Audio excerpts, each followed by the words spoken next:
We're not digging a hole this year. We've dug too many holes. I'm telling you, God has blessed me, and I'm telling you right now, when I reverse engineer it and go, how in the world did I get here? God said, be real with the people. You got to a point in your life where you stop digging holes.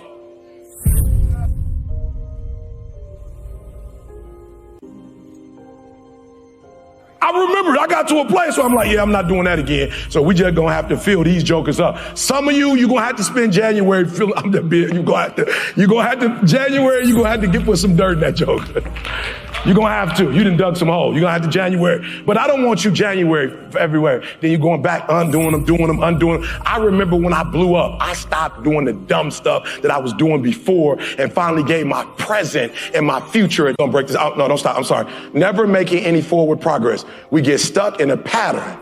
One step forward, two steps back. We're not doing that this year. No digging holes, no going back and forth and back and forth and back and forth and back and forth. You either going all the way back or you're going to go all the way, but we're not going back and forth. I'm saying backwards. Why? Because some of us, okay, let's go. All right, come on. Because I'm ready to hurry and get to the scriptures. All right. So when we move backwards, number one, you get to a point where you don't even trust yourself no more. This is dangerous. I've always wondered, like, why do we lack confidence? We lack confidence because of the dumb stuff we doing. We can't even trust each other. Like, we can't trust ourselves no more. I'm just going to stop right there because I want to get a breakthrough. How many in the room, you've done some dumb, stupid stuff and you haven't been able to come out of it and you really don't trust yourself right now? Just be real. You don't trust yourself. It's okay. We're going to do that one more time. I see we got some ego and pride in here. We're going to get rid of that. You're going to break through today. This is your breakthrough. You're going to start the new year by not worrying about what the person next to you thinks. Right? How many of you have done some stuff and you like, shoot, I got to get an accountability partner. I can't even trust myself at this point. Be honest. Raise your hand. I just can't. Okay. In certain areas, I know you was like, I can't trust myself. Oh, I can't trust myself. Let me see your hand. Be honest. You feel me? Maybe it's relationships. I can't trust myself to get the good one. Maybe it's a business deal. Partnership. I can't trust myself. Whatever it is, it gets ugly when you go backwards because now you can't trust yourself. You don't believe in you and you don't respect you. And you know how I know you don't respect you? By the fact that you let other people disrespect you. Back on it, you can see a kind of an odd plan going on, like a destiny or fate. If you can't control yourself, then you're in a lot of trouble in this world, right? Because when you just naturally are yourself doing things, you're going to offend people. You learn early on we're social animals. I have to tailor my behavior, you know? If you go on babbling about how you feel and think, etc., and you just say what's the first thing on your mind, you're going to end up having a very short career. You're going to be saying things that are going to offend people, right? And if you see somebody who has no self-control, it makes you look like you're not powerful. If you can't control yourself, how can you control anything in your environment? How can you be a leader, right? You have to learn certain things about your nature, about who you are, and not just be anybody. You have to kind of tailor your appearances as well. Because for good or for bad, I'm a believer in looking at the human animal without shame and embarrassment, just as we are, right? And appearances matter. It's the animal part of our nature. We judge people by how they appear, how they dress, their tone of voice, their body language, etc., etc. It would be when you imagine stuff, it's actually God showing you a preview of a coming attraction He has for you. That's what your imagination is. Why do you keep imagining yourself with a second home? Because God wants you to have a second home. Why do you keep imagining yourself in a supervisory capacity on another job? Because God really wants you to have that. Why you keep dreaming of opening a business one day? That's because that's what God really got for you. And He put it in your imagination. The problem with your imagination, though, is you tell it to the wrong people. If you want to kill a big dream, tell it to a small-minded person. You can't, oh man. Think about this in your life. How many times have you had this really incredible idea and you took it to your family and your friends? You shared it with them and they shot it down. You know why they shot it down? Because they couldn't see it.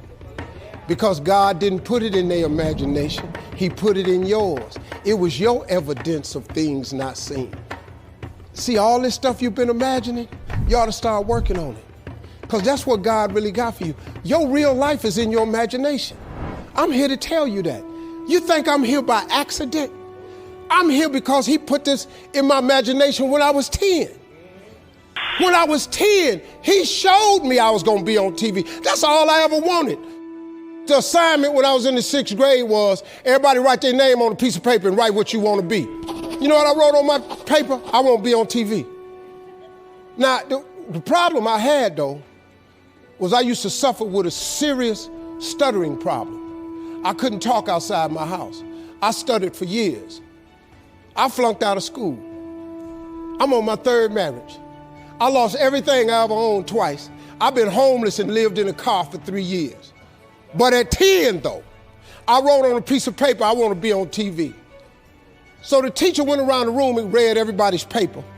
She had you stand up when she called your name, and the only assignment was your name and what you want to be. Doctor, lawyer, dentist, basketball player, football player. I wrote I want to be on TV. She saved me for last.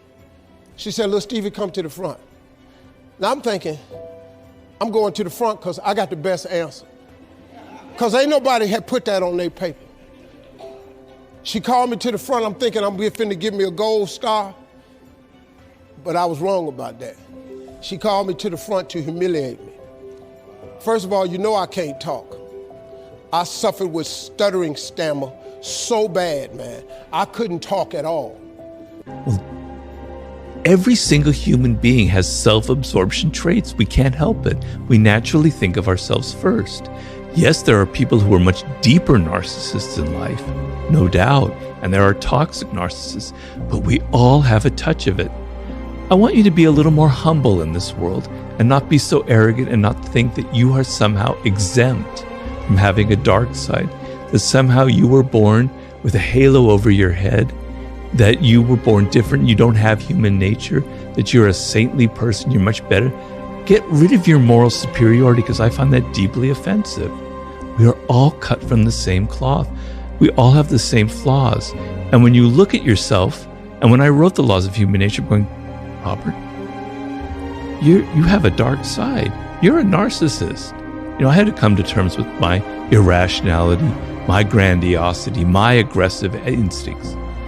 But it's the only way to change yourself is to be aware that you have these issues. Everybody knows who everybody is when you get married and you grown. You knew that person wasn't capable of doing that. You know my man ain't organized, he ain't structured. He wasn't structured when y'all was dating. He wasn't structured when he put the ring on it before he married. He wasn't structured the first year. Like what? How did you just wake up one day and now you demand structure? How'd you wake up today and you just through now? What happened? I'm just being real. What happened? You know what happened? All you got is backwards in your life. And all you want to do is talk about them. I said, let them go so you can finally get on with your great life you want to have. Let them go and get on with your great life. And don't ever dog them out again or say nothing about them. You just spend the rest of your life being as happy as you would have been had you not married them. And if you marry somebody else, go to a different church. I don't want to hear nothing about that relationship.